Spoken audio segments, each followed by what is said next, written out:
Hi అండి. పిల్లలు school నుంచి రాగానే ఈ విధంగా చల్ల చల్లగా ఫ్రూట్ సలాడ్ అయితే చేసివ్వండి. పిల్లలు చాలా బాగా ఎంజాయ్ చేస్తారు. సో, మనం ఈ ఫ్రూట్ సలాడ్ ప్రాసెస్ అంతా కూడా నట్స్ అండ్ ఫ్రూట్స్‌తో చేయడం వల్ల పిల్లలు చాలా ఎనర్జీగా ఉంటారు. ఇప్పుడు ఎగ్జామ్స్ టైం కాబట్టి వాళ్ళకి మంచి ఎనర్జీ కోసం ఇలాంటి హెల్తీ ఫుడ్ ఇస్తే పిల్లలు కూడా బాగా ఎంజాయ్ చేస్తారు.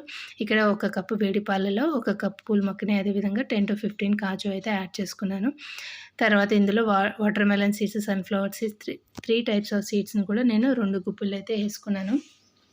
ఎందుకంటే మనకి ఇందులో మనం milk powder, custard powder add చేయట్లేదు. సో, ఈ మొత్తం కంప్లీట్‌గా నట్స్‌తోనే మనము పాలల్లో నానబెట్టేసుకొని 1 అవరు చల్లారిన తర్వాత మిక్సీ జార్‌లో వేసుకొని మనం మెత్తగా పేస్ట్ చేసుకోవాలి.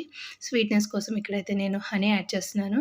ఇన్‌కేస్ మీకు హనీ వద్దు అంటే ఆ ప్లేస్‌లో మీరు బెల్లమైనా లేకపోతే పటిక బెల్లమైనా యాడ్ చేసుకోవచ్చు. సో, ఇవైతే అన్నీ మిక్స్ చేస్తే మనకి చక్కగా క్రీమీ టెక్స్చర్‌లో ఉంటుందండి. చాలా అంటే చాలా టేస్టీగా ఉంటుంది. పిల్లలు మాకు పాలొద్దన్నా, ఫ్రూట్స్ వద్దన్నా, నట్స్ వద్దన్నా హ్యాపీగా అన్నీ మిక్స్ చేసి ఈ విధంగా ఫ్రూట్ సలాడే పెట్టేయండి. ఒక్క దెబ్బకి 3 పిట్లు అన్నట్టుగా హ్యాపీగా పిల్లలు కూడా తినేస్తారు. నా దగ్గర ఉన్న ఫ్రూట్స్ అయితే బనానా, యాపిల్, పొమోగ్రనేట్, గ్రేప్స్ అయితే యాడ్ చేస్తున్నాను. మీ దగ్గర ఇవనే కాదు, మీ దగ్గర ఏ ఫ్రూట్స్ ఉంటే హ్యాపీగా యాడ్ చేసుకోవచ్చు.